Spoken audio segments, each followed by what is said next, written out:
ఈ సత్యమైన యేసుకి సంఘమే ఆధారమా? అది అట్లా అనకూడదండి. ఆయనకి మన ఆధారం ఏంటండి, మనకే ఆయన ఆధారం అని మీరు అనేస్తారు. కానీ ప్రత్యక్షత అలా చెప్పట్లేదే. సమస్తము సమాప్తమాయను అంటే అన్నీ పూర్తి అయిపోయాయి, ఇక ఏం ఒకటి చేయవలసిన అవసరం లేదు, అన్ని కార్యములు నేను పూర్తి చేసేసాను. మరి పూర్తి మీరు చేశారు కదా సార్, ఆ తర్వాత ఆయన కొన్ని వదిలిపెట్టాడు, పూర్తి చేయలేదు. ఆ పూర్తి కొన్ని వదిలిపెట్టిన దాంట్లో నా వాట నేను తీసుకొని నా శరీరం మీద అనుభవిస్తున్నానని మరి భక్తుడైన పౌలు ఎందుకు అంటున్నాడు? సరే, పౌలు గారు అన్నది అబద్ధం అనుకుందామా? అట్లనే రాదు. మరి దేవుడే యేసుప్రభుల వారి శిలువ మీద అబద్ధం పలికాడని, మొత్తం చేశానని అసలు ఏమని ఉండే? నేను కొంత మట్టుకు చేశాను, కొంత వదిలిపెట్టాను, ఇతరులకి నేను వెళ్ళిపోతున్నాను అన్నారు. అట్లా లేదు, పూర్తి చేశాను అన్నాడు. ఆయన పూర్తి చేస్తే తక్కువైన ఏంటి మరి? కొదువైన వాటిని ఆయన శరీరానికి చుట్టిన బట్టలన్నీ అక్కడ కుప్పవారేసి ఉన్నాయి, కానీ తల రుమాలు మాత్రము దానికి వేరుగా చక్కగా పెట్టబడి ఉన్నదట. ఎందుకు? ఆ తల రుమాలు కూడా బట్ట పేగులు వారితో అయిపోగా ఈ రుమాలు అక్కడ పెట్టేసి బట్టలన్నీ అక్కడ పడేసేసి చక్కగా పెట్టి రుమాలు వెళ్ళిపోవడానికి కారణం. Praise the Lord. అందరికీ వందనాలు. శ్రీ సత్యదేవ మినిస్ట్రీ ఛానల్లో ప్రసారం అవుతున్న విశ్వ విజ్ఞాన వేద పాఠాలనే కార్యక్రమాన్ని చూస్తున్నటువంటి నా సోదరిమణులు, క్రీస్తునందు దాసురాళ్ళు, దేవుని పిల్లలందరికీ మా నిండు మనసుతో వందనాలు చెల్లిస్తున్నా. అనేక మర్మాలు తెలుసుకున్నటకు, క్రీస్తు స్వరూపములో చెక్కబడుటకు, ఆయన రాకడకు సిద్ధపడుటకు ఈ పాటలను మీరు తప్పకుండా వింటారని ఆశిస్తున్నాను. ఈ ఛానల్ని ఎవరైనా సబ్స్క్రైబ్ చేసుకున్నట్లయితే సబ్స్క్రైబ్ చేసుకోండి, తప్పక లైక్ కొట్టండి, ఇతరులకు ఈ పాటలని మీరు షేర్ చేయండి, పరిచయం చేయండి. ఈ పాటలను ఇతరులకు మీరు పరిచయం చేయడం ద్వారా మన ప్రభు అయిన క్రీస్తు నుండి ఈ పరిచర్యలో మీకు పాలు పంపులు తప్పక కలుగుతాయని ప్రగాఢంగా విశ్వాసిస్తున్నాను. మంచిది, మన ఆలస్యం చేయక నేరుగా లేఖన కాంతిలోనికి మనము ప్రయాణము సాగిద్దాం.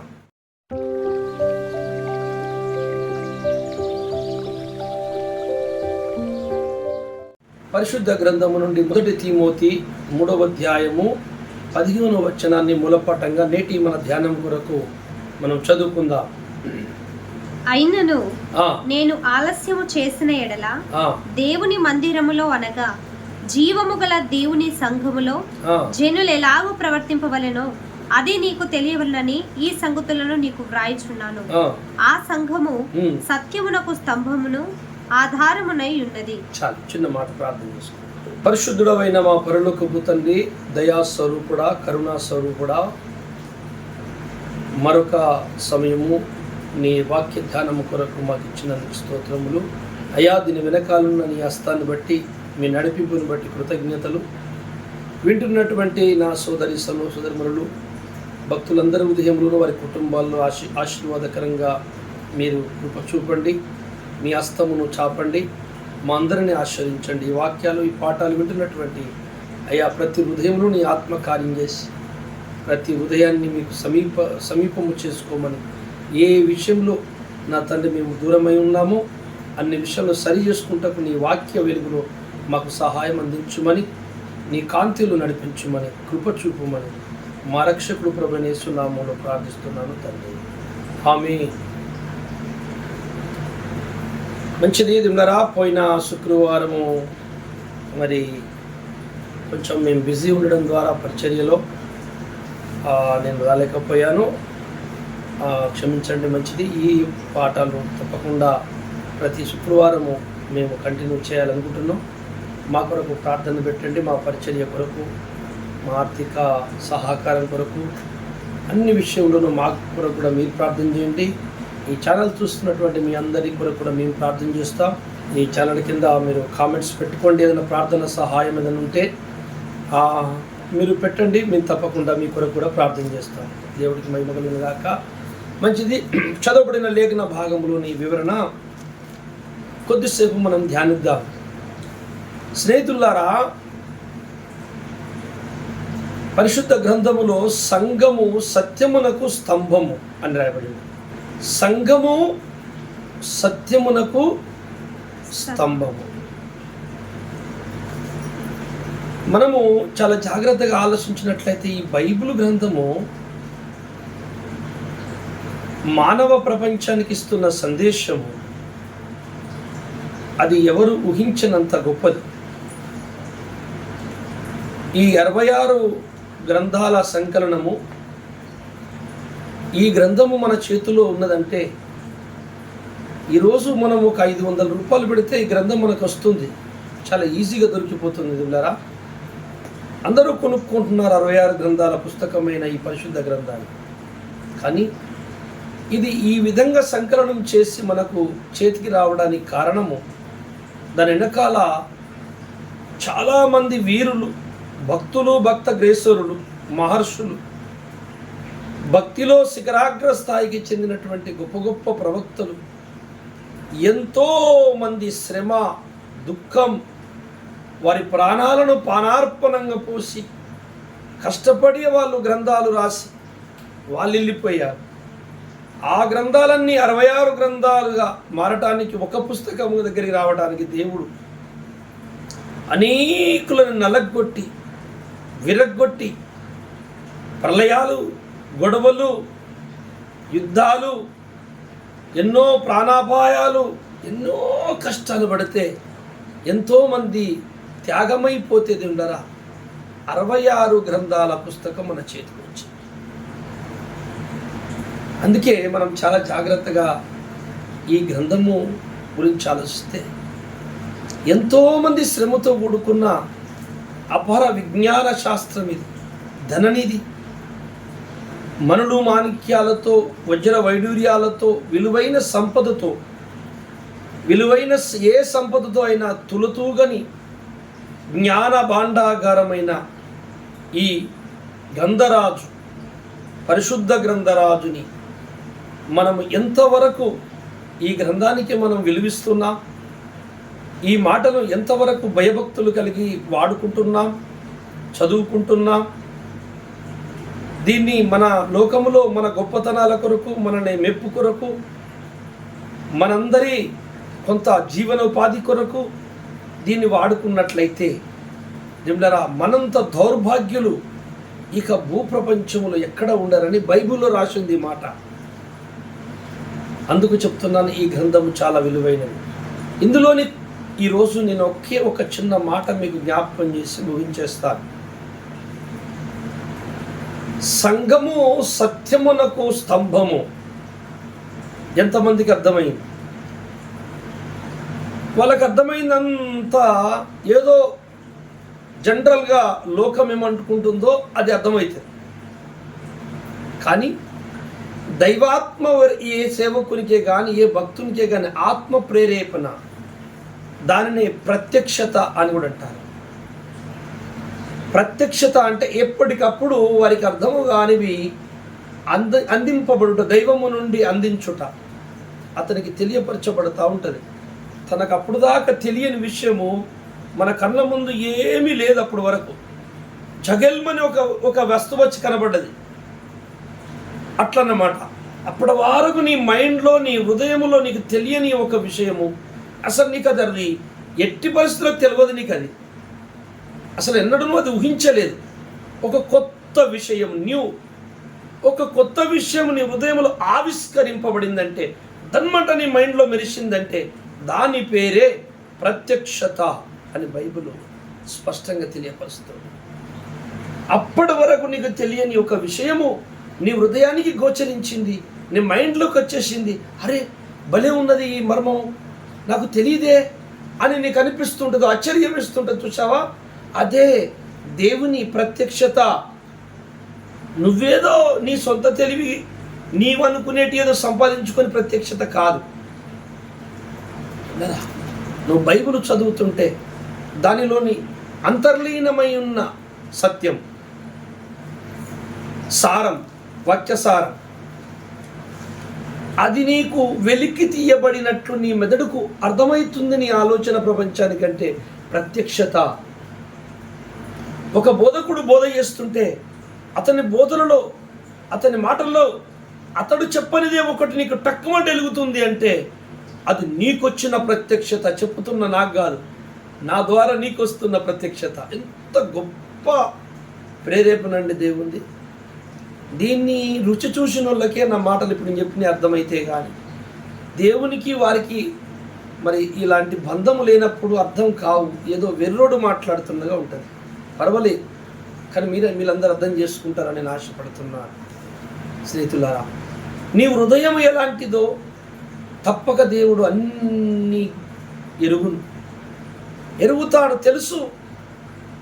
అన్ని హృదయాలు, ఆ హృదయములో భక్తి యొక్క విధానం ఏ రేంజ్లు ఉన్నది, ఏం ఆలోచిస్తున్నారు, ఏ విషయం, సత్యం చెప్పితే ఎలా రెస్పాండ్ అవుతారు, సత్యానికి ఎంత మరకు విధేయులవుతారు, వీళ్ళ ఈగో ఎంత, వీళ్ళ అహంకారం గర్వం ఎంత, అన్ని తరాజులు వేస్తాడట యేసయ్య. అన్నీ ఇక్కడే వేస్తాడట. భూమి మీద ఉండగానే తరాజులను ఇక్కడే పరీక్షింపబడతాయి. అక్కడికి వెళ్ళి ఏం లేదు, టోటల్గా అటు వెళ్ళడమా ఇటు వెళ్ళడమా అనేది డిసైడ్ అవుతుంది అంతే. 100కు 100% మొత్తం తీర్పును బ్రతుకుండగా ఇక్కడే జరిగిపోతుంది, నీ హృదయంలోనే, నీ మనస్సాక్షిని బట్టి. అలా చేయగలిగిన వాడే సృష్టికర్త అంటారు ఆయన. అలా చేయలేని వాడు సృష్టికర్త కాడు. ఆయన అంతరంగం మెరిగిన వాడని భక్తగ్రేసురుడైన మహర్షి అంటాడు. దావీదు, నాకు ఆలోచన పుట్టక ముందే నువ్వు ఎరిగినవు తండ్రి. మనకు పుట్టలేదట ఆయనకి ఇంకా ఆలోచన, ఆయన ఎరిగి ఉన్నాడట. అందుకని మనం చాలా జాగ్రత్తగా ఈ బైబిల్ గురించి. సంఘము సత్యమునకు స్తంభము. ఏమున్నదండి ఎప్పుడు చదువుకునేది, అందులో 2-3 సార్లు అదే చెప్తారంటే మీరు నన్ను అనకండి, కొద్దిసేపు ఆగండి, నేను చెప్తాను. మనం చూసినట్లయితే యోహాను సువార్త 14వ అధ్యాయం 6వ వచనంలో మన ప్రభు యేసు ప్రభుల వారు ఒక మాట అంటాడు. జర ఒక్కసారి చదవమ్మా. యేసు, నేనే మార్గమును సత్యమును జీవమును. చాలు. నేనే మార్గమును సత్యమును జీవను. మూడిట్లో ఒకటి సెంటర్ మాట, మధ్యలో ఉన్న మాట నేనే సత్యమును. ఇప్పుడు మనం ఇక్కడి నుంచి మన పాఠం ప్రారంభించుదాం. దైవాత్మ ప్రేరేపణ ఉంటే ఎలా బోధిస్తారు, దైవాత్మ ప్రేరేపణ ఉంటే బైబిల్ ఎలా చదివితే ఎలా అర్థమవుతుందో ఇప్పుడు మీకు ఎగ్జాంపుల్, చిన్న ఉదాహరణ ప్రసంగం ఇదంతే. ఇలా ఉంటుందన్నమాట. మొత్తం యావత్తు ఆధ్యాత్మిక జీవితం, దేవునితో ఉండే బంధం ఇట్లనే ఉంటుంది. ఈ వేలో ఆలోచించాలి అందరం బైబిల్ చదివేటప్పుడు. అప్పుడే దైవ సత్యం మనము అర్థం చేసుకోగలము, మన మనస్సుకు గోచరం అవుతుంది అంటారా. జాగ్రత్తగా మీరు ఆలోచించండి. యేసు ప్రభు వారు సత్యమట. యేసు ప్రభుల వారు సత్యం అనే వ్యక్తి అట. ఇకపోతే సంఘము ఆ సత్యమునకు స్తంభమట. జాయిన్ చేద్దాం, ఒకదానికి ఒకటి లింక్ చేద్దాం. బైబిల్ చెప్తున్నట్టుగా లింక్ చేస్తున్నా, నా సొంత లింక్ కాదు ఇది. దేని జతపక్షి అక్కడ ఉండక మానదు, అది పాయింట్. ప్రతి లేఖనానికి ఇంకో లేఖనము టచ్ చేసినప్పుడు అద్భుతమైన మర్మము వెలువడుతుంది దేవులారా. అని మనం ఎప్పుడు చదివిందే మనకు అర్థం కాదు. మరి ఏంది నాకు రాలేదేంటి ఇది అంటే మన ప్రత్యక్షత కాదు, అది ప్రత్యక్షత వచ్చినప్పుడే అవి అర్థమవుతాయి. ఇవి నేనేం చెప్పాలా ప్రభువా ఈరోజు మరి అనుకున్నా. సత్యము సంఘము, సత్యం ఎన్నోసార్లు సత్యమునకు స్తంభము సంఘం అని చెప్పాం కదా. అంటే ఇప్పుడు అది కాదు బాబు, సత్యం ఎవరు కానీ ఆ దేవుడు సత్యం ఎవర్రా అంటే అప్పుడు నాకు వెలిగిందనమాట. ఆ సత్యం వేసే కదా, మరి యేసుకు స్తంభం సంఘం ఏంట్రా అన్నాడు. అబ్బా ఏదో ఉంది ఇక్కడ అని చెప్పి 1-2 నిమిషాలు ఆలోచించాను అంతే. అది మీ ముందుకు వచ్చింది ఇప్పుడు ప్రత్యక్షత. మీరు చూడండి, 2 నిమిషాల ప్రసంగం. మన గుండెలో ఎంతో మ్యాటర్ ఉంటుంది బైబిల్ వచనాలు, కానీ ఏ టైంలో ఏ వచనానికి ఏది జోడించాలో, దానికి ఏ వివరణ ఇయ్యాలో మన మైండ్లోకి పంపేవాడే పరిశుద్ధాత్మ దేవుడు. ఇప్పుడు దేవుడు యేసు ప్రభుల వారు సత్యమై ఉన్నాడు. ఏమండి, సంఘమేమో స్తంభమై ఉన్నది ఆ సత్యానికి. అంటే సత్యాన్ని మోసే స్తంభం అట. సత్యానికి ఆధారమై ఉన్నదట సంఘము. సత్యమునకు చదువు స్తంభమును ఆధారమునై ఉన్నది. వా, ఈ సత్యమైన యేసుకి సంఘమే ఆధారమా? అరే అట్లా అనకూడదండి. అమ్మో, ఆయన యేసు ప్రభుకు ఆయనకు మన ఆధారం ఏంటండి? మనకే ఆయన ఆధారం. అని మీరు అనేస్తారు. కానీ ప్రత్యక్షత అలా చెప్పట్లేదే, లేఖనం అలా చెప్పట్లేదే. మరి దీన్ని ఎలా అర్థం చేసుకుందాం మనం? 16వ వచనంలో ఏమని చూడమ్మా? నిరాక్షేపముగా దైవ భక్తిని గురించిన మర్మము దైవ భక్తిని గురించిన మర్మము గొప్పదై ఉన్నది. ఎంత గొప్పది? దేనిలో గొప్పది? దేనికంటే గొప్పది? ఎందుకు గొప్పది? ఎలా గొప్పది? అలా చెప్పుకుంటూ పోతే 15 రోజులు ఇలాగ చెప్పుకుంటే నేను ఉంటాను, మీరు ఇంటూనే ఉంటారు. అంత పెద్ద అనంత జ్ఞానము అందులో ఉంది, అంత మ్యాటర్ ఉంది, అంత ప్రసంగం చేయాలి, నేను చేయగలను, ఉంది నా దగ్గర కూడా మ్యాటర్. కానీ ఆ సమయము సరిపోదు. ధారాళంగా నా యేసు గురించి కూర్చొని ఇలాగే మాట్లాడాలి దేవుని యొక్క చిత్తాన్ని అనుకుంటా. కానీ ఈ శరీరంకు పరిధి గలదు, ఈ ప్రకృతికి పరిధి గలదు, వింటున్న మీకు పరిధి గలదు. సమయము పరిధి ఉన్నది. మన శరీరము ఆకలేస్తుంది, సోలిపోతుంది. అందుకనే గెలవలేము. కానీ దైవం యొక్క జ్ఞానం మాత్రము అది అనంతమైనది, కొదువలేనిది, అపరిమితమైనది. అందుకే దావీదు మహర్షి అంటాడు, అపరిమితమైనది నీ ధర్మోపదేశము, అపరిమితం అంటే పరిమితము లేనిదయ్యా, అద్దులు లేవు దానికి, ఏమని ధ్యానించను. అదే ఆలోచన నాకు వచ్చి చెప్తున్నాను. మన వల్ల కాదు, ఆ పరమాత్ముడు దయచేస్తే తప్ప. యేసు ప్రభుకు ఆధారము, యేసు ప్రభుకు స్తంభము సంఘము. సంఘం ముందా దేవుడు ముందంటే దేవుడు ముందు. మరి దేవుడు వచ్చి సంఘానికి స్తంభాన్ని చేసుకున్నాడు ఏంటి? ఆ దేవుడు దేవునికి ఆధారమా సంఘము? అవును. అది ఎలా జరిగిందంటావు? దేవుడరా, ఆ విషయము లేఖనాలకి అది స్పష్టంగా మీకు నేను ఈరోజు తెలియపరిచి ముగించుకుంటాను. మనము ఒక వచనాన్ని చదువుకుందాం. అందరికీ తెలిసిన వచనాలే చదువుతున్నా. నేను కొత్తది ఒక్కటి చదవను ఈరోజు. కొత్తవి నా దగ్గర ఎక్కువ రేపు అందరు చదివేదే చదువుతున్నాం. కాకపోతే మనకు తెలియని ప్రత్యక్షత దేవుడు పంపిస్తున్నాడు. అది యోహాను సువార్త 19వ అధ్యాయము 28వ వచనం ఒకసారి చదవండి. అటు తర్వాత సమస్తమును అప్పటికి సమాప్తమైనదని యేసు ఎరిగి లేఖనము నెరవేరునట్లు నేను దప్పిగొనుచున్నానెను. సమస్తము అప్పటికి సమాప్తమైపోయాను. జాగ్రత్తగా ఇప్పుడు మనం ఆలోచించాలి. సంఘము సత్యమునకు ఆధారము ప్లస్ స్తంభము ఆధారం. అంటే యేసు ప్రభుకి సంఘము స్తంభము ఆధారమై ఉన్నది. ఆ స్తంభాన్ని తీసేస్తే యేసు ప్రభు కింద పడిపోతాడు అన్నట్టుగా ఉంది. లేఖనాలు అట్లా చెప్తున్నాయి. మరి అది ఎట్లా అర్థం చేసుకుందాం?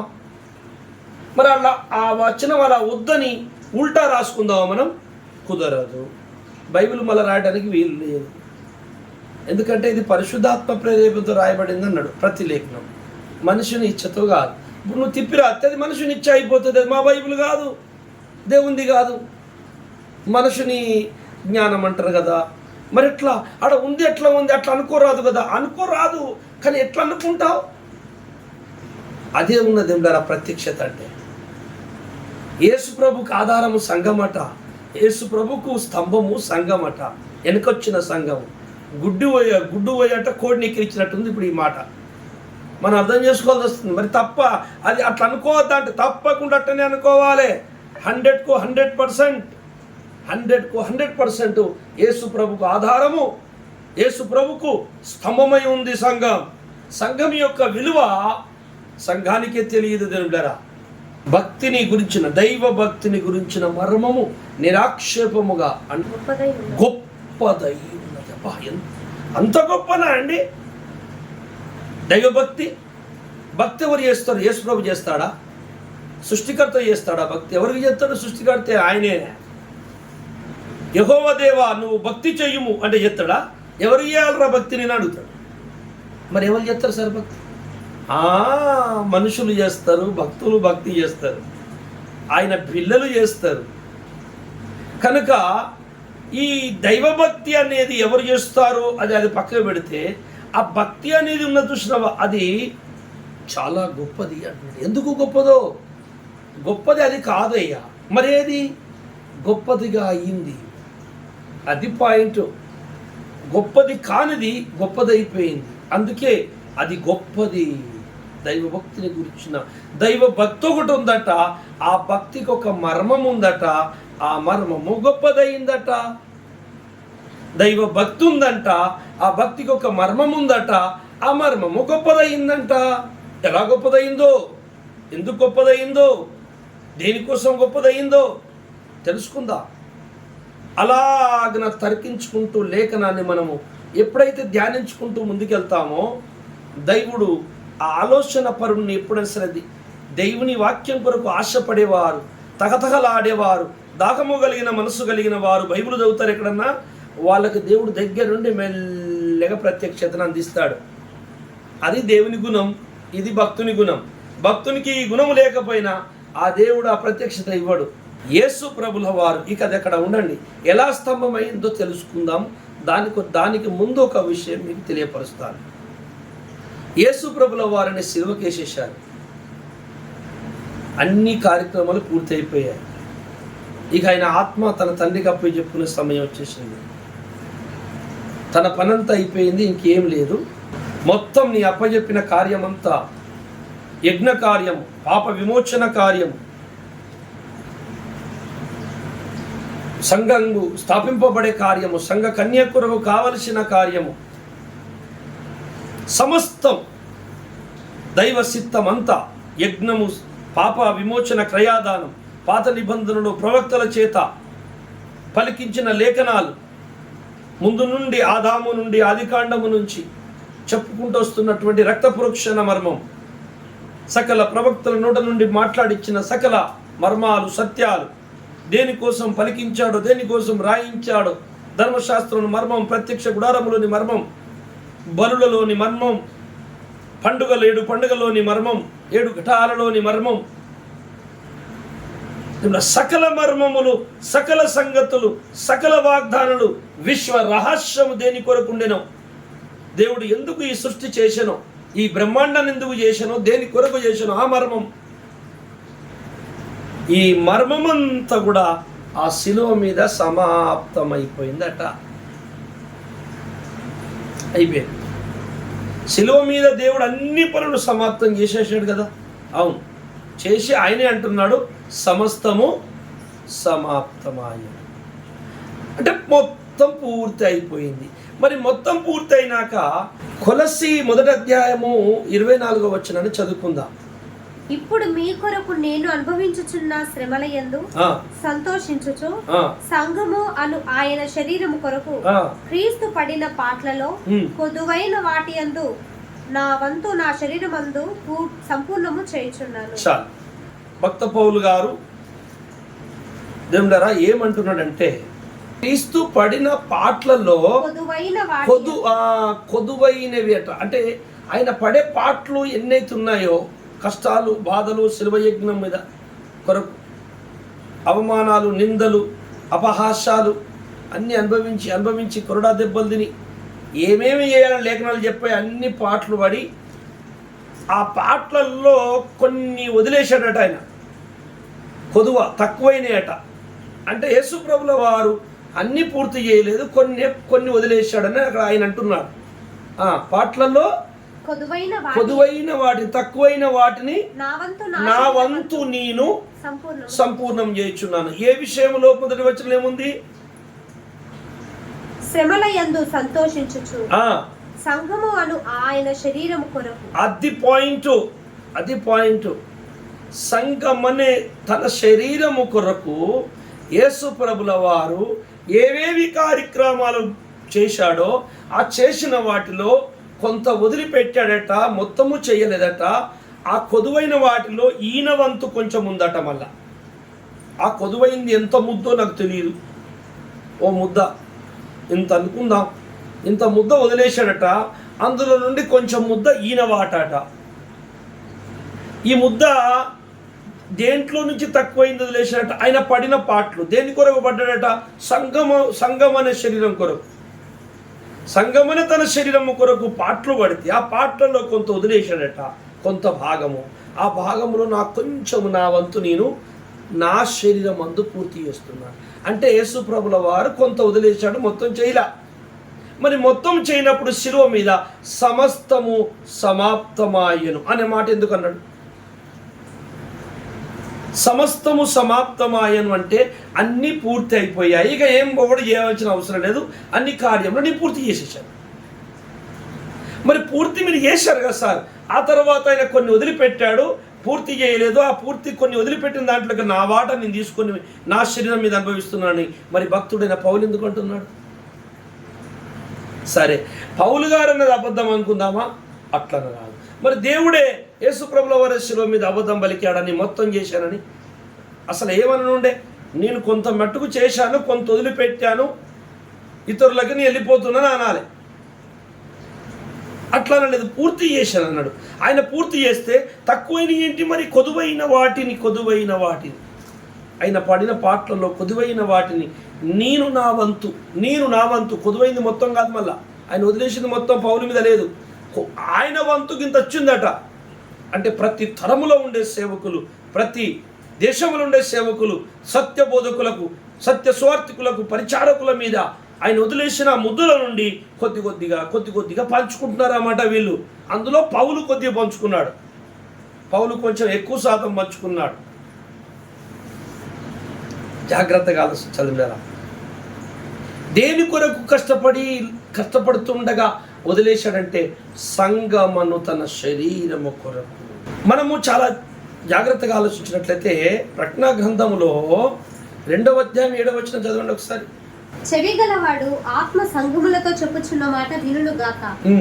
జయించు వానికి దేవుని పరదైసులో ఉన్న జీవవృక్ష ఫలములను భుజింపనిత్తును. చాలు. ఎవరికి? జయించువారంటే ఏంది? జయము ఎప్పుడు వస్తుంది? పోరాటం తర్వాత వస్తుంది. పోరాటమే చేయలేదు, జయమేంటిది? జయం అనే మాటకి అడిగి దాని అర్థమే లేదు. ఇక ఒకడు జయించాడు అనే మాటకి అర్థం ఏంటంటే ఒక పోరాటం చేశాడు అని అర్థం. అంటే పోరాడాడు, పోరాటం జరగకుండా జయము లేదు. అందుకే ఎఫెసీ పత్రికలో అందరికీ తెలుసు 6:12 ఉంటుంది, మన యుద్ధోపకరణములు శరీర సంబంధమైనవి కావు, దురాత్మలతోనూ అంధకార సంబంధమైన వాయుమండల సమూహముతో. అంటే యుద్ధము చేస్తున్నారట యేసుప్రభు భక్తులు దురాత్మ సమూహముల మీద. మొత్తం సమాప్తం చేశాడు కదా శిలువ మీద, మళ్ళీ మీరెందుకు యుద్ధం చేస్తున్నారయ్యా? లేదు సార్, మాకు కొంత వదిలిపెట్టాడు, అందుకే మేము చేసుకుంటున్నాం. మరి కొంచెం వదిలిపెడితే మొత్తం సమాప్తమయ్యారని ఎందుకు అన్నాడు? ఇర్మియా గ్రంథము 48వ అధ్యాయం 10వ వచనం ఒకసారి చదవండి. యెహోవా కార్యమును అశ్రద్ధగా చేయువాడు, యెహోవా కార్యములు అశ్రద్ధగా చేయువాడు శాపగ్రస్తుడు అవునుగా. ఈ వాక్య వెలుగు, వాక్య ప్రత్యక్షత, వాక్యం అనే వెలుగు లేనివాడు, వాక్య జ్ఞానము లేనివాడు సత్య అసత్యాలను, ధర్మ అధర్మాలను, యుక్త విషయ జ్ఞానమును అర్థము చేసుకునే విషయములో విఫలమైపోయి అధోగతి చెందుతాడు. అధోగతి చెందడం అంటే సత్యమునకు భిన్నముగా మారిపోతాడు, సత్యమును ఒప్పుకునే స్థితిలో ఉండడు. నా ఇదే కరెక్ట్, ధ్యానించడము దాన్ని అడగడం అనేది అవసరం లేదు. మనకు ఎటు మంచిగా అనిపించి మనకు లాభాలు ఉంటాయో అదే కరెక్ట్. చాలామంది అనుకుంటున్నారు శ్రమ లేకుండా పరలోకం వెళ్ళిపోదాము, తెలివి బాగా అయిపోయి అట్లయితుంది, శ్రమ పడకుండా పరలోకం వెళ్ళిపోతారట. బైబిల్ చెప్తుంది శ్రమ పడకుండా పరలోకం పోనేపోమని. మనం అనేక శ్రమలు అనుభవించే పరలోకం పోతామని బైబిల్ చెప్తుంది. అంటే ఈ శ్రమ అనేది ఇష్టం లేని వారు దైవాన్ని అర్థం చేసుకోవడము వారి వల్ల కాదు. శ్రమ వెనకాలే సంతోషము దాగుందని నేను ప్రతిరోజు చెప్తుంటా. మామూలుగా గూడు కట్టుకుంది, అది శ్రమ వెనకాల ఒక గూడు కట్టుకుని కూర్చుంది. ఏది? సంతోషం, ఆనందం. ఎందుకు అక్కడ కట్టుకున్నావమ్మా? సంతోషం, ఆనందమా? శ్రమ వెనకాల గూడు కట్టుకున్నావు ఏంటి అని అడిగామనుకోదు. ఏం చెప్తుందంటే ఆమె అయ్యా మీరు ఇది నెరవేర్చగానే నేను మీకు దొరికిపోతాను అంటే నువ్వు మామూలుగా దొరకవా. ఇంపాసిబుల్. పోరాటము చెయ్యని వానికి ఆనందము దొరకది, పోరాటము చెయ్యని వాడు రాజు కానేరడు. నువ్వు పరలోకములో రాజులైన యాజక సమూహం అని భూమి మీద పాటలు పాడుతాను. పాటలు పాడుకుంటే రాజులు యాజకులు గారు, యుద్ధము చేస్తే రాజులు అవుతారు. యుద్ధం చేయరట. అబద్ధ క్రీస్తు రాకముందే పరలోకం వెళ్ళిపోతారట, శ్రమలే ఉండేయట. యుద్ధం లేదు, మట్టి లేదండి, మాకు పరలోకం వచ్చేస్తుంది, యేసుప్రభు మనను కష్టపెట్టడండి, సుఖ పెట్టేస్తాడు, తీసుకెళ్ళిపోతాడు అంటున్నారు అందరు. మరి మీ జ్ఞానం ఏంటో నాకు తెలియదు. మీరు ఆలోచించండి ఒకసారి. ఈ శ్రమ తర్వాతనే ఏదైనా జయించని వాడు పరలోకములో ఉండడం అంటుంది. అక్కడ జయం ఎట్లా జరుగుతుంది అంటే పాపం చేయలేదండి, అది చేయలేదండి, మేము అది తినలేదు, ఈ కూర తినలేదు, ఆ కూర తినలేదు, ఈ జయాలు కాదు. సాతాను యొక్క బాణములను, అగ్ని బాణములను, అన్యాయంగా మన మీదకి వస్తున్న ప్రతి శ్రమను ఏమాత్రము చెక్కు చెదరకుండా సత్యాన్ని పట్టుకొని అలాగే నడవడం, అది యుద్ధం అంటే. ఇక కొద్ది రోజుల తర్వాత అబద్ధ క్రీస్తు వస్తాడు. ఇక ముఖాముఖి సంఘం ఎదుర్కోబోతుంది. ఇది ఇన్ని రోజులు వాడు కనబడలేదు, వాడు ఇసరడము, మనం విశ్వాసం చేయడం, ప్రార్థించడము, ఈ ప్రార్థన యుద్ధంతో జరిగింది నమ్మకంతో. కానీ ఇప్పుడు రాబోతున్న రోజులు అబద్ధ క్రీస్తు వస్తే డైరెక్ట్ ఫేస్ టు ఫేస్ యుద్ధం జరుగుతుంది. ఏంటంటే అటు ముద్ర వేసుకోమంటాడు, నేను వేసుకోనంట. వేసుకోకపోతే నీకు కూడు లేదు, నీళ్ళు లేదు, ఏం లేదు, పోకుండా ఏం దొరకకుండా పర్లేదు, చచ్చిపోతాను కానీ నీ ముద్ర వేసుకోనంట. అది యుద్ధం. అందులో చాలామంది హతసాక్షులు అవుతారు, చాలామంది సరపతి విధురాలుగా పోషింపబడతారు. విశ్వాస వీరులు పరీక్షింపబడే రోజు రాబోతుంది. చివరి దశ. ఎన్ని రోజుల భక్తి దశ వేరు, ఇక నుంచి రాబోతున్న దశ వేరు. చివరి దశలో భూమి మీద ఉండబోయే సంఘము నా గొర్రెలు నా స్వరం వినాలండి అంటే పర్ఫెక్ట్ సంఘం ఉండాలి, మొండి ధైర్యం. అలాంటి సంఘాన్ని తయారు చేయాలి. నా మట్టుకు నేను కొంతమందిని తయారు చేయాలని నేను చాలా ప్రణాళికగా దేవుని చిత్తములో ప్రణాళిక అల్లుకొని అలాంటి ప్రార్థన, అలాంటి మొండి తీర్మానం నేను కూడా కలిగి ఉన్నాను. అందరూ కలిగి ఉండాలని అందరి కొరకు కూడా ప్రార్థన చేస్తున్నాను. అయితే ఇది మనకు రాదు. ఈ తీర్మానం ఎప్పుడు గట్టిగా బలపరచబడుతుందంటే దేవుడు లేఖనంలో చెప్పినట్టు పరలోకము నుండి ఒక వర్షము రాబోతుంది, కృపా మేఘము. ఆ వర్షము కురియకపోతే, ఆ కడవరి వర్షం పడకపోతే మనము శక్తి నొందలేము, అబద్ధ క్రీస్తుని ఎదిరించలేము. తొలకరి వర్షము పెంతెకోస్తు నాడు పడ్డది, తన కడవరి వర్షము అబద్ధ క్రీస్తు వచ్చే ముందు పడుతుంది. సంఘాలు బగ్గున మండుతాయి, చల్లగైపోయిన హృదయ బలిపీఠాలు బగ్గున మండి లేచి ప్రార్థిస్తుండగా భూలోకమే గడగడ వనకబోయే రోజు మళ్ళీ రాబోతుంది. దానికోసం ఎదురు చూడండి. జరుగుతుంది తప్పకుండా. ఇది జరిగినదే మరలా జరుగును, జరగకుండా పోదు. లేఖనాలు తప్పక నెరవేరుతాయి. లేఖనాలని ధిక్కరించిపోయిన వాళ్ళే నశించిపోతారు, కానీ లేఖనం ఎప్పుడు నశించదు, నెరవేరి తీరుతుంది. అందుకని బిడ్డలారా, దేవుని యెహోవా కార్యములు చేయవాడట శ్రద్ధగా చేయవలెను. అశ్రద్ధగా చేస్తే శాపగ్రస్తుడు అవుతాడు. అశ్రద్ధగా చేయొద్దు దేవుని పని, శ్రద్ధగా చేయండి. వాక్యము చదివిన శ్రద్ధ, ప్రార్థన చేసిన ఒక భారము ప్రార్థన. ఏదో ఆచారపూర్వకంగా పొద్దున్నే సాయంత్రం ప్రార్థన చేయాలి, స్తోత్రం స్తోత్రం స్తోత్రం స్తోత్రం, అది కావాలి ఇది కావాలి, ఇల్లు బాగు చేయాలి, అల్లం బాగు చేయాలి, స్తోత్రం స్తోత్రం, అది ఇది, ఓకే దేవుని స్తోత్రం, ఆమె. ఇది కానే కాదు. మళ్ళీ పొద్దున మళ్ళీ సేమ్ రిపీట్. ప్రభా మళ్ళక్క ఇళ్ళక్క వాళ్ళు బాగుండాలి ప్రభా, పలానా జ్ఞాపకం చేసుకోండి, మా పాస్టర్ గారిని జ్ఞాపకం, మా సంఘాన్ని జ్ఞాపకం చేసుకో, మా ఊరిని జ్ఞాపకం చేసుకో, మా ఆఫీసులో ఉన్న వాళ్ళందరూ రక్షింపబడాలి, ఆమె. ఇది కానే కాదు. అది అలా చెయ్యండి, కానీ అది మాత్రం కాదు భారం. భారం అంటే నువ్వు ఒక యాంత్రికంగా నువ్వు ఒక ఫిక్స్ పెట్టుకొని దాన్ని మాత్రమే పలకడం కాదండి. మొట్టమొదట సిలువ సువార్త వ్యర్థము కావద్దు. సిలువ యజ్ఞములోని ఉద్దేశము నా భూప్రపంచం అంతా తెలుసుకోవాలి తండ్రి. యుగ యుగాల నుండి ఎదురు చూసి శ్రమపడి నా కొరకు కార్చిన రక్తము, నా దేశము కొరకు, నా భూలోకము కొరకు కార్చిన రక్తము అందరికీ చెందాలి, అందరు అర్థం చేసుకోవాలి తండ్రి. నీ శ్రమ వ్యర్థము కావద్దయ్యా, ఫలించాలయ్యా అని ఆ శ్రమను, ఆ సిలువలో ఆ గాయాలను, ఆ మొలలను, ఆయన ఎలాడది ఆ ఓర్పుకను జ్ఞాపకం చేసుకొని ఒక్కసారి కన్నీటి చుక్క విడిసి భారము కలిగి, నా తండ్రిని దుఃఖపెడుతున్న సైతాన్ కానీ రాజ్యం కూలిపోతుంది, నా తండ్రి రాజ్యమే గట్టబడుతుందిరా, నువ్వు నాశన పాత్రుడు రా సాతానని అని గద్దించి, ఇదిగో మా తండ్రి రక్తం అందరికీ దొరకాలి అని అప్పుడు నువ్వు ఒక్కొక్కరిని జ్ఞాపకం చేసుకుంటుంటే నువ్వు అనుకున్న ప్రార్థన రాదు. నీకు తెలియని దేవుని ఆ మనస్సులో ఉన్న ప్రార్థన నీ గుండెలో దూరుతుంది. అది దాని పేరే భారము కలిగిన దానియేలు ప్రార్థన. నా దేశము పాడుగబడి 70 ఏళ్ళు గడిచిపోయింది, ఇర్మియా ద్వారా పలికినది జరిగిపోయింది, 70 ఏళ్ళు అయిపోయినాయి ప్రభువా, ఇవ్వవా వరము కలిగిన ఉపవాసం 21 రోజు అట్లా దిగింది ప్రత్యక్షత దానియేలుకి. ఇక అవన్నీ మళ్ళీ లేట్ అవుతాయి, మీరు అర్థం చేసుకుంటారు అని నేను ఆశపడుతున్నాను. రైట్, ఇప్పుడు మనం చాలా జాగ్రత్తగా ఆలోచించాలి. సిలువ మీద పనంతా పూర్తి చేస్తే నా కొంచెం వదిలిపెట్టాడు, నేను కొంచెం తీసుకున్నాను నేనెందుకు అంటాడు? మరి సిలువ మీద పూర్తి చేసింది ఏంటి? వీళ్ళకు వదిలిపెట్టింది ఎంత? వీళ్ళకు వదిలిపెట్టింది ఎంత? సిలువ మీద పూర్తి అయింది ఎంత? సిలువ మీద మొత్తం పూర్తి అయితే భక్తులది ఏం లేదు కదా. అయితే సిలువ మీద కొంతే పూర్తయితే మరి భక్తులకు వదిలిపెట్టింది ఎంత? ఏ భారము? ఎందుకు ఈ సంఘము ఆ సత్యదేవునికే స్తంభమైంది? ఎందుకు ఈ సంఘము ఆ దేవునికే ఆధారమైంది? ఈ సంఘము విషయములో పడిన పాటలలో సంఘమనే దేహము విషయములు అన్నది. ఇక్కడ యోహాను సువార్త 20వ అధ్యాయము 4వ వచనము ఒకసారి చదువుకుందాం.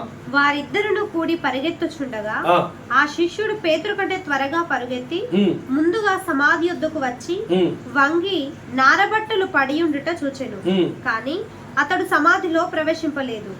అంతటా సీమోను పేతురు అతని వెంబడి వచ్చి సమాధిలో ప్రవేశించి నారబట్టలు పడి ఉండుటయు ఆయన తల రుమాలు నారబట్టల యొద్ద ఉండక వేరుగా ఒక చోట చుట్టి పెట్టి ఉండుటయు చూచెను. ఇప్పుడు మీకు సంఘము దేవునికి స్తంభం ఎందుకు అయింది? సత్యానికి ఆధారం ఎందుకు అయింది?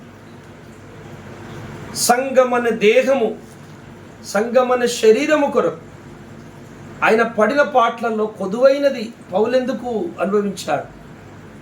అలా కొదువైతే తక్కువైనట్టే కదా, కొంత వదిలినట్టే కదా శ్రమలైన. మరి సిలువ మీద సమస్తము సమాప్తమాయను అని ఎందుకు అన్నాడు అనే పాయింట్ ఇగో ఇప్పుడు మీకు దొరుకుతుంది. యేసు ప్రభుల వారు సమాధిలోనికి ఉదయాన్నే 3వ దినమున శిష్యులు వెళ్ళారు, తొంగి చూశారు. అక్కడ ఏం జరిగిందో ఆ పాయింట్ చెప్తాను. ఆయన పడుకోబెట్టినటువంటి రాయిని చూశారు. లోపల ఆయనకు శరీరానికి చుట్టినటువంటి నారబట్టలు, వాళ్ళు యూదులు ఆచార ప్రకారం శవానికి చుడతారు, బాడీకి ప్రేత వస్త్రములు అంటారు. వాళ్ళు మొత్తం చుట్టేస్తారన్నమాట బాడీని. తలకు రూమాలు పెడతారు. యేసయ్య తలకు రూమాలు పెట్టాడు రాజులాగా. శరీరం అంతా నారబట్టలతో చుట్టాడు. తీసుకుపోయి పడుకోబెట్టాడు, స్ట్రేట్గా పడుకో బాడీ. అయితే శిష్యుల్లోనికి రాగానే ఆయన శరీరానికి చుట్టిన బట్టలన్నీ అక్కడ కుప్పవారేసి ఉన్నాయి, కానీ తల రుమాలు మాత్రము దానికి వేరుగా చక్కగా పెట్టబడి ఉన్నదట. ఎందుకు? ఆ తల రుమాలు కూడా బట్ట పేగులు వారితో అయిపోగా? లేదు లేదు లేదు. యేసు ప్రభుల వారు కదిలినా, నోరిప్పినా, అడుగు జరిగిన గొప్ప మర్మం ఉంటుంది. మర్మ పురుషుడు ఆయన. సమరయ్య స్త్రీ దగ్గరికి పోయి నీళ్ళు అడుగుతున్న కాడ ఆయనకేదో ఆ నీళ్ళ దాహం కోసం కాదు, ఆయన దాహమే ఆకలే వేరున్నది. ప్రతి దాంట్లో ఒక మర్మం ఉంటుంది. జాగ్రత్తగా ఆలోచించాలి. ఈ రుమాలు అక్కడ పెట్టేసి బట్టలన్నీ అక్కడ పడేసేసి చక్కగా పెట్టి రుమాలు వెళ్ళిపోవడానికి కారణం ఏంటంటే, రుమాలు అది యేసు ప్రభు తల. బట్టలు దేహానికి చుడతారు, రుమాలు తలకు పెడతారు. ప్రకటన గ్రంథములో ఉంటుంది, వస్త్రములు నీతి వస్త్రములు ఉంటుంది. 19వ అధ్యాయం 8వ వచనం అనుకుంటా, చదవండి. మరియు ఆమె ధరించుకొనుటకు ప్రకాశములను, ఆమె ఎవరు? సంఘం. ఆమె ధరించుకొనుటకు ప్రకాశములను నిర్మలములనైన సన్నపు నారబట్టలు ఆమెకి బట్టలు శరీరమై ఉన్నదా కనుక ఈ శరీరం అనే బట్టలు కుప్పకేసేశాడు. ఇప్పుడు శరీరానికి దొడుక్కునేటి అన్ని పడేసినవి. అప్పుడు శరీరం లేదు. అయితే తలకు పెట్టిన రూమాలు అక్కడ ఉంది. అంటే దీని అర్థమే సందేశం ఏంటంటే మౌన సందేశము. ఆ తలకు సంబంధించిన కార్యక్రమము నేను పూర్తి చేశాను. నా కుమారులారా, శిష్యులారా, శరీరంకు సంబంధించిన పని మీరు పూర్తి చేయండి. నేను తల పని పూర్తి చేశాను, మీరు శరీర పని పూర్తి చేయండి. ఈ శరీరము తయారు కాగానే తలకాయ వచ్చి మీద కూర్చుంటుంది. అప్పుడు నిజమైన ఫుల్ స్ట్రక్చర్ తయారైపోతుంది. అదియే పరిపూర్ణమైన దైవం. అదియే సత్యస్తంభం. ఇప్పుడు మీకు అది ఎంతవరకు కరెక్ట్ నేను చెప్పేది? అది ఎక్కడ లేఖనాలు ఎక్కడ ఉన్నది, ఎట్లా నమ్ముతాం అని మీరు నన్ను అడగచ్చు. చదువుదా. ఎఫెసీ పత్రిక 1వ అధ్యాయము 22వ వచనం చదువుకుందాం. మరియు సమస్తమును ఆయన పాదముల క్రింద ఉంచి సమస్తము పైని ఆయనను సంఘమునకు శిరస్సుగా నియమించెను. ఆ సంఘము ఆయన శరీరమును సమస్తమును పూర్తిగా నింపుచున్న వాని సంపూర్ణత అయి ఉన్నది. సమస్తము అనగా సకల ప్రపంచములు, లోకములు, జగతంతా యేసయ్య పాదాల కింద ఉంచి సమస్తము పైని మళ్ళా వాటన్నిటి మీద ఆయనను సంఘమునకు శిరస్సుగా నియమించాడు. అదే యేసు ప్రభుని ఆ సంఘమునకు శిరస్సుగా ఉంచాడు. సంఘమేమో శరీరము, యేసయ్యేమో సంఘానికి తలట, సంఘమేమో యేసయ్యకు శరీరం అట. సమస్తమేమో ఎక్కడ ఉంచిండట? ఆయన కాళ్ళ కింద ఉంచిండట. కాళ్ళు శరీరానికి ఉంటాయా, తలకాయకు ఉంటాయా అని మనం ఆలోచించినట్లయితే కదా, తలకాయకు కాళ్ళు ఉంటాయి, శరీరానికే కాళ్ళు ఉంటాయి. దీనిలోని మర్మం ఏంటంటే సంఘం అనే శరీరము ఎవరిదట? మనము అంతకుముందు చదువుకున్న వచనంలో కొలస్సీ పత్రిక 1:24 మళ్ళీ చదువుదాం. ఇప్పుడు మీ కొరకు నేను అనుభవించుచున్న శ్రమల యందు సంతోషించుచు సంఘము అను ఆయన శరీరము కొరకు, సంఘము అను ఆయన శరీరము కొరకు. జాగ్రత్త వినాలి మాట. సంఘము అను ఒక ఆమె ఉన్నది, దాని పేరు శరీరం. సంఘము అనేది ఒకటి ఉన్నది, దాని పేరు శరీరం. ఆ శరీరం ఎవరిదట? ఆయన శరీరం. ఆయన ఎవరు? యేసుక్రీస్తు ప్రభులవా. యేసు ప్రభు శరీరం ఎవరు? సంఘం. మరి యేసు ప్రభు ఎవరు? శిరస్సు. కనుక ఆ శరీరము కొరకు తను వాడిన పాటలు కొన్ని ఉన్నాయట. దాంట్లో కొన్ని శిష్యులకు వదిలిపెట్టాడట. ఆ వదిలిపెట్టిన నేను పూర్తి చేశానని ఈయన అంటున్నాడు. అయితే మనము సమాధిలో చూసిన ప్రకారము తల యొక్క రూమాలేమో చక్కగా ఉన్నది, మిగతా వస్త్రాలు పడిపోయి ఉన్నాయి. అంటే దీని అర్థం ఏంటంటే, ఇదిగో శిరస్సైన నేను నీ శిరస్సు చేయవలసిన పని పూర్తి చేసేసాను. అంటే పాప విమోచన కార్యక్రమం ఏదైతే ఉన్నదో, మానవులని పాపం నుండి విడిపించడానికి చేయవలసిన దేవుని యొక్క బాధ్యత, క్రయాదానము చెల్లించుట ఏదైతే ఉన్నదో ఆ పని నేను పూర్తి చేశాను. పాప క్షమాపణ కొరకు చేయాల్సిన యజ్ఞంలో భక్తుని పాత్ర ఏం మాత్రము లేదు. అది దేవుని కృపతో జరిగిందని బైబిల్ చెప్తుంది. మీరు కృప చేతనే రక్షింపబడ్డారు తెలుసా. అందులో మనుషుని యొక్క ఇచ్చ, మనుషుని యొక్క సహకారం, మనుషుని యొక్క గొప్పతనము, వాని హ్యాండ్ అందులో లేదు, అది దేవుంది. కానీ సంఘం అనే శరీరము తయారు చేసే విషయంలో దేవుని కృపతో పాటు భక్తుని యొక్క సేవకుల శ్రమ కూడా ఉంది. అందుకే నేను మొన్న మా ఆదివారం రోజు ఈస్టర్ డే అయినప్పుడు మా సంఘంలో మాట్లాడాను. ఆ దేవుని రక్తము సేవకుని శ్రమ కలుస్తేనే సంఘం అన్నాను. అది నేను అనలేదండి, అది వాక్యం అలా సారం నన్ను అట్లా మాట్లాడించింది. ఇదే సారం. అందుకే రుమాలు బట్టనేమో చక్కగా ఉన్నది, మిగతా వస్త్రాల కింద పడేసిండు మొదటి. సంఘము నా శరీరము, దాని కొరకు నేను చేసిన పాటలలో 70% నేను పూర్తి చేశాను అబ్బాయి. ఏది పాప విమోచన క్రయాదానము చెల్లించే విషయంలో ఏ నరుడి సహాయం లేదు అందులో. టోటలీ దేవుని కృప. అది తను ఒంటరిగానే చేశాడు. అందులో ఎవడు అతిశయించడానికి వీలు లేదు. అందుకనే పాప విమోచన క్రయాదానంలో దేవుని కృపే ఉంది తప్ప మానవుని సహకారమే మాత్రం లేదు, ఎవరి శ్రమ లేదు. టోటలీ భగవంతుంది, దేవుందే. కానీ సంగమన శరీరము తయారు చేసే విషయంలో భక్తులకు షేర్ చేసుకున్నాడు. ఏంటంటే వాళ్ళకు పని పెట్టి పని ఇప్పించి కిరీటం ఇద్దామని ఆలోచించాడు, తన దగ్గర ఉంచుకుందామని ఆలోచించాడు. అంటే నిన్ను గెలిపించేది ఆయనే, పని ఇచ్చేది ఆయనే, ప్లాన్ ఇచ్చేది ఆయనే, అన్నీ చేసి మళ్ళీ నీకు కిరీటం పెట్టేది కూడా ఆయనే. ఎంత మంచి దేవుడు అండి యేసు ప్రభుల వారు. ఎక్కడన్నా దొరుకుతాడు ఆ భూమి మీద. ఎవరి స్వార్థం కోసం బతికే లోకం ఇది. ఆయన నేనే పూర్తి చేసినట్లయితే మొత్తం పని, భక్తునికి కిరీటం ఎప్పుడు పెట్టాలి? నో, భక్తునికి కొంత వదిలేశాడు, భక్తులకు కొంత వదిలేశాడు. సంఘం అనే శరీరమును కట్టుటకు సేవకులకు కొంత వదిలేశాడు. అందుకే సేవకుని శ్రమ, యేసు కృప రక్తం రెండు కలిస్తే సంఘం. ఇది నిజం, సత్యం. యేసు సేవకుని పరిచారకులు, సువార్థికులు, పని వాళ్ళు, సేవకునికి పనిచేసే వాళ్ళు అందరూ కలిస్తేనే సంఘం. అందుకే ఎఫెసీ పత్రిక 1వ అధ్యాయం 24వ వచనంలో ఏం చెప్పబడుతుందంటే, ఇప్పుడు మళ్ళీ చదువుదాం ఈ వచనం, ఇప్పుడు కరెక్ట్గా అర్థమవుతుందా? మరియు సమస్తమును ఆయన పాదముల క్రింద ఉంచి. ఎవరి పాదాల కింద? యేసుక్రీస్తు పాదాల కింద తండ్రి అయిన దేవుడు సమస్త లోకాలను ఉంచాడట. సమస్తము పైన ఆయనను, మళ్ళా సమస్తము పైన ఆయనను సంఘములకు శిరస్సుగా. మళ్ళీ ఆయన తీసుకుపోయి ఎక్కడ పెట్టాడు? సంఘానికి శిరస్సుగా పెట్టాడు. ఆ సంఘము ఆయన శరీరం. శరీరము కాళ్ళ కింద ఉన్నది సమస్తం. అంటే అర్థమైంది, సర్వ ప్రపంచ లోకాలు రేపు పరలోకం వెళ్ళినాక సంఘము కాళ్ళ కింద ఉండబోతున్నాయి. అప్పుడు సంఘము కాళ్ళ కింద సమస్త లోకాలను ఉంచుతున్నాడు తండ్రి. ఆ సంఘానికి శిరస్సుగా యేసును ఉంచుతున్నాడు కనుక సంఘము అనే శరీరం ప్లస్ సర్వ ప్రపంచ లోకాలు, సర్వమును మొత్తం సంఘం కాళ్ళ కిందనే ఉంటాయి. అంటే యేసు కిందనే ఉంటాయి.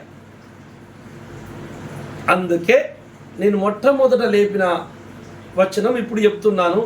సంఘము సత్యమునకు స్తంభమును ఆధారమునై ఉన్నది. ఈ మర్మము గొప్పది. ఎంత మాట అండి బాబు, ఎంత ప్రచండమైన సబ్జెక్ట్ అండి. అంటే భవిష్యత్తులో ఏసే సంఘం మీద కూర్చొని సంఘము కాళ్ళ కింద అన్నీ ఉంచితే అప్పుడు ఏమవుతుందంటే సంఘం కూడా నా కాళ్ళ కింద ఉన్నట్టే. యేసు సంఘముకు శిరస్సుగా లేకుండా వేరుగా ఉంటే సంఘము కాళ్ళ కింద అన్నీ ఉంచితే అప్పుడు సంగతి యేసు ప్రభు కింద లేనట్టే కదా. అయితే ఏం చేశాడు? సమస్తము తన యందు ఉంచుటకు తండ్రి సమస్తము తన కుమారుని పాదాల కింద ఉంచుటకు అభిష్టమాయాను అని ప్లాన్ చేసుకున్నాడు తండ్రి. ఏంటంటే కొడుక, సంఘానికి శరీరం, సంఘమునికి శరీరం, ఆ శరీరానికి హెడ్ నువ్వు, సమస్త డైరెక్షన్ నీది. హెడ్ లేకపోతే శరీరం ఏం పనిచేయదు, ఉత్తదే శరీరం, హెడ్డే ముఖ్యం. అందుకే యేసుప్రభుని తలకాయ చేసేసాడు సంఘానికి. ఆ తలకాయని మోసేది బాడీ కనుక స్తంభము సత్యం అనే తలకాయ, యేసు తలకాయ, యేసు అనే తలకాయ సత్యం కనుక కింద స్తంభం ఉన్నది, ఆ సత్యానికి ఆధారమై ఉంది. ఆ ఆధారం అనే స్తంభం కాళ్ళ కింద సమస్త లోకాలు ఉంచబోతున్నాడు దేవుడు. ఇది మర్మం.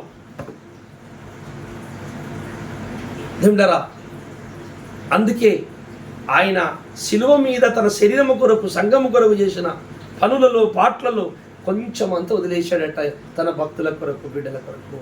అందులో అక్కడ సమాప్తమాయని అన్నాడు కదా. ఏం సమాప్తమైందో తెలుసా? సంఘ శరీర పని సమాప్తం కాలేదు. పాప విమోచన క్రయాదానం చెల్లించే పనులు ఏదైతున్నాయో, సకల ప్రవక్తల నుండి పలికిన రక్త ప్రోక్షణ మర్మం ఏమైతున్నదో అది సమాప్తం మొత్తం ఆయన చేసిండు. అందులో ఎవ్వని పని లేదో, ఎవడు చేయగల పని అవసరం లేదు. ఇంకొకటి వచ్చి సార్ ఆగండి, మీరు కొంచెం యజ్ఞం పూర్తి చేయలేదు, పక్క నుంచి నేను కూడా చెయ్యి ఇట్లా పెట్టి నెత్తురు పోతా ఆగండి అని పోయే అవసరం లేదు. ఇక ఎవ్వని సుక్క రక్తం వద్దు. టోటలీ ఆయన సొంత కష్టం అది. కానీ సంఘముని నిర్మాణం చేసే సంఘ నిర్మాణ కార్యక్రమములు మాత్రము భక్తులను తన స్నేహితులుగా చేసుకున్నాడు. అందుకే యోహాను సువార్త 15:15లో, యోహాను సువార్త 15:15లో ఏమన్నాడో చూడండి యేసు ప్రభుల వారి నోరుతో. దాసుడు తన యజమానుడు చేయు దానికి ఎరుగడు గనుక ఇక మిమ్మల్ని దాసులని పిలువక, నాయనా మిమ్మల్ని దాసులని ఇక పిలువను, స్నేహితులని పిలుచుచు. బస్ మేరా ఫ్రెండ్ హై, మేరా దోస్త్ హై. ఫ్రెండ్ అంటే ఏందో తెలుసా? పార్ట్నర్. నా పనిలో పాల్పని చేసుకున్నారా మీ దోస్తులు, నా స్నేహితులు. భగవంతుడు భక్తుడు కలిసి ఉండబోతున్నాడు. దైవ నివాసము మనుషులతో ఉండబోతుందని పాట పాడుకుంటారు, కానీ పాట గాంభీరమే, మేకపోతు గాంభీరం లాగా పాట గాంభీరాలే. కానీ ఆ పాటలోని సారం ఏంటో, అది ఎంత ప్రచండమైనదో, అది హృదయంలో జీర్ణించుకుంటే ఎలాంటి మనోబలం వస్తుందో, దేనికోసం వ్యక్తి పోరాడుతాడో అదంతా ఎవరు ధ్యానించారు. సత్యానికి స్తంభం, సత్యానికి స్తంభం, సంఘం స్తంభం, అది ఒకటే తెలుసు. ఏం స్తంభం ఏంది?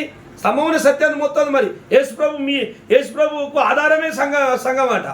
అది ఎట్లా సత్యం అని ఆలోచిస్తే ఇంత ప్రచండమైన సబ్జెక్టు బయటకు వచ్చింది. ఆ ప్రభువే తనకు శిరస్సుగా ఉండి తన దేహముగా సంఘాన్ని నిర్మించుకొని ఆయన పైనుండి దాన్ని మొయ్యమంటున్నాడు. సమస్తం దాని కాళ్ళ కింద ఉంచుండు. అంటే మొత్తం యేసయ్య కిందనే ఉన్నాయి. అందుకే 12 గుమ్మములు, 12 పునాదులు.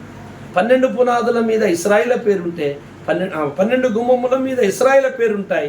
12 పునాదుల మీద కొత్త నిబంధన అపోస్తుల పేరుంటాయి. అంటే కొత్త నిబంధన వాళ్ళు అంటారు కదా, మనము లేకుండా వాళ్ళు సంపూర్ణము పరిపూర్ణము కారు. పునాదులు ముఖ్యం. కిందున్నోళ్ళు తక్కువ, మీదున్నోళ్ళు ఎక్కువ కాదు. మోసటోళ్ళే బలవంతులు. అంటే బలమైన ఉన్నతమైన స్థానము తన పిల్లలకి ఇవ్వబోతున్నాడు దేవుడు. అంత మంచి దేవుడు. అందుకే అంటున్నాను, దేవునికి ఉపయోగపడే శరీరము స్తంభముగా, సత్యాన్ని అంటే తలకాయను మోసే శరీరముగా, సంఘ శరీరముగా నిర్మాణం అవుతుందే భక్త సమూహం అంత కలుపుతున్న శరీరం కదా. అందులో నువ్వు ఏ కణము, లివర్లో కోటాను కోట్ల కణాలలో ఒక కణమై కూర్చుంటావా? కనుగుడ్లలో ఎన్నో లక్షల కణాల్లో ఒక కణమై కూర్చుంటావా? ఒక వెంట్రుకై కూర్చుంటావా? శరీరంలో ఒక గోరువైతావా? లేకపోతే లోపల అంతరింద్రియములో ఏదన్నా కిడ్నీ ప్లేస్ అవుతుందా? నువ్వు ఎక్కడుంటావు? ఎక్కడ అమర్చబడతావు? ఏ అవయవానికి ఒక ఏమవుతావు? నువ్వు కణమైపోతావు. శిరస్సు యేసు బాడీ మొత్తంలో మీరు ఉండాలి మనందరం. సో నీ ప్రార్థన, నీ భక్తి జీవితము, నీ మనో వైఖరి, నీ విశ్వాసాన్ని మొత్తం తరవాజులేసి దాన్ని బట్టి నువ్వు కన్నుగుడ్లో ఉంటావా, కన్ను రెప్పగా ఒక వెంట్రుక అవుతావా, కాలుకు గోరైతావా, ఎముకలో మూలుగా అవుతావా, ఎముక అనే దాంట్లో కణాలకు ఒక కణమైపోతావా? ఎక్కడెక్కడ నిన్ను పెట్టాలనుకుంటున్నావు ఆ నూతన ప్రపంచంలో నిన్ను ఆ సింహాసనం నువ్వు ఎక్కుతావు. కానీ వధువు సంఘం అనే శరీరంలోకి వెళ్ళాలంటే దేవుడరా, యెహోవా కార్యములు శ్రద్ధగా చేయాలి. నువ్వు అశ్రద్ధగా పనిచేసి నువ్వు జీతం పోగొట్టుకుంటే దేవుని సంఘం అనే ఆ బాడీలో ప్రవేశించవు. ఒకవేళ నువ్వు పాపం చేయకుండా ఉంటే ఏదో అటు పేరుకు రక్షింపబడి తోటమాలిగనో లేకపోతే ఎన్నో రథాల గుర్రాల కాడ ఉంటావు పరలోకంలో. కానీ వధువు సంఘము ఏదైతే దేవుడు నిర్మాణం చేశాడో తన శరీరంగా, దేవుడు మనుషులు కలిసి కొత్త ప్రపంచాలను సృష్టించబోతున్నారు. కానీ యేసు ప్రభు కాదు సృష్టించేది, సంఘమే సృష్టిస్తుంది. ఎందుకంటే సమస్తం దానికి కాళ్ళ కిందనే ఉంటుంది కదా. అప్పుడు ఆ గ్యాంగ్లో నువ్వు ఉంటావా? అయితే అక్కడ ఏదైనా సంపాదించుకోవాలనుకునేవాడు ఇక్కడ కొంత పోగొట్టుకోవలసి ఉన్నది, కొంత నష్టపోవలసి ఉన్నది, కొంత శ్రమ పడవలసి ఉన్నది. అందుకే పోలాడు దినదినము చనిపోవచ్చున్నాం, మేము ఆయనకు జత పనివారమై ఉన్నాం. ఆయన అంటాడు, మీరు నా స్నేహితులై ఉన్నారు. చూసావా? వీళ్ళందరూ కలిసి ఏం చేస్తున్నారు అంటే సంఘం అనే శరీరాన్ని నిర్మాణం చేస్తున్నారు. ఆ నిర్మాణం పూర్తి దశలోకి వచ్చింది. ఇప్పుడు కడవరి దినం ముందు ముఖ్యమైన అవయవాలు తయారు రాబోతున్నాయి. 2000 సంవత్సరాల నుంచి రక్షింపబడ్డ వారి లెక్కేసుకొని యేసురాకడలో ఒక 2-3 సంవత్సరాలు రక్షింపబడేది లెక్కెత్తే అంతకంటే ఎక్కువ ఇదే ఉంటుంది. అంత గొప్ప కార్యాలు ఇప్పుడు జరగబోతున్నాయి. లక్షల మంది నమ్మబోతున్నారు యేసు ప్రభుని. అలాంటి మేఘము, కృపామేఘము దిగాలి. అలాంటి దయగల్ల దేవుని ఆత్మమేఘము దిగాలి. ప్రార్థన చేయండి అందరూ దాని కొరకు. కనుక ఆ సత్యం అనే స్తంభములో నువ్వు నేను మనందరం ఉంటేనే మన పైన సత్యం ఉంటుంది. యేసయ్య ఉంటాడు, యేసయ్య మనలో ఉంటాడు. గాడిద యేసయ్యను మోసింది. గాడిదకు విలువ లేదు. గాడిద బలికి పనికిరాదు. కానీ విమోచన జరిగింది గాడిదకి. గాడిద ప్లేస్లో ఇంకొకటి ఇవ్వబడింది కనుక గాడిద విడుదల పొందింది. విలువలేని గాడిది విలువగల వ్యక్తిని మోస్తుంది. ఇది ఒక విలువలేని భక్తులమైన మనుషులమైన మనము విలువగల సృష్టికర్తని మన మీద పెట్టుకొని మొయ్యబోతున్నాం. మనకు విలువ వచ్చేసి సో విలువగల వారు విలువగల జీవితం జీవించాలి. ఘనమైన నీ దేవుని నమ్మిన నువ్వు ఘనమైన కార్యాలు చేయాలి. విలువగల్ల నీవు విలువగల్ల జీవితం జీవించాలి. విలువ తక్కువ పనులు చేయొద్దు. అన్నం లేకున్నా తిండి లేకున్నా దేనికి కకృతి పడి యేసు బిడ్డలు ఎప్పుడు దిగజారిపోకండి. అట్లా నిలబడండి. శభాషాన్ని నేను దీవిస్తాడు దేవుడు. అంతకంటే ఎక్కువ ఉంచుతాడు. అంతకంటే మంచి స్థానంలో ఉంచుతాడు. నేను భయపడదు. యేసయ్యకు ఎదురు చూద్దాం. దేవులరా, ఈ చెప్పబడిన ఈ సత్యము కార్యము ఫలించి అభివృద్ధిపరిచే కార్యం జరిగించునుగాక ప్రార్థన చేసుకుందాం. పరిశుద్ధుడమైన తండ్రి, చాలా గొప్ప విషయం మాట్లాడారు ఈరోజు మీరు. 2 నిమిషాల్లో సత్యమనే యేసు అనే ఈ తలకాయను మోసే సంఘం ఏంటి, ఆ సత్యాన్ని కాపాడి ఆధారమయ్యే సంఘం ఏంటి అసలు అని ధ్యానించినప్పుడు ఇంత గొప్ప మాటలు మీరు చెప్పారు తండ్రి. తలకాయ కార్యక్రమాన్ని పూర్తి చేసి సంఘం అనే దేహం అనే సంఘ కార్యక్రమాన్ని మాత్రము నీ దేహము సంఘాన్ని నిర్మాణం చేసే పనిలో నీ సేవకులను నీ స్వార్థికుల పని వాళ్ళను వాడుకుంటున్నావు. మనుషులను ధన్యులను చేసే విషయంలో నీకంటే గొప్ప మనసు ఇంకెవరికి ఉండదు ప్రభా. త్యాగమూర్తి, ప్రేమశీలి, నీకే స్తుతి స్తోత్రములు మరొకసారి. ఇదిగో త్రియేక దేవా, ఈ మాటలు విన్న బిడ్డల హృదయాలను మీ ఆత్మకార్యం చేసి వారి కుటుంబాలను వారి పిల్లల్ని వాళ్ళందరిని ఆశీర్వదించి శారీరకంగా మానసికంగా అయ్యా ఆర్థికంగా అందరినీ దీవించు. ఆత్మీయ ఔటివాలు కాకుండా నా తండ్రి అనులాంగులై ఉన్నట్లు సహాయం చేసి అందరినీ దీవించి బలపరచుమని నీ చిత్తములో ఈ మాటలు మా అందరికి కూడా ఆశీర్వాదకరమైన సహాయం చేయమని మా రక్షకుడనే మా ప్రభు అయిన యేసు నామములో ప్రార్థించి వేడుకుంటున్నాను తండ్రి. ఆమేన్, ఆమేన్, ఆమేన్. మంచిది. అందరికీ వందనాలు. Praise Lord. దేవుని చిత్తమైతే మరొక దినం కలుసుకుందాం. Praise the lord.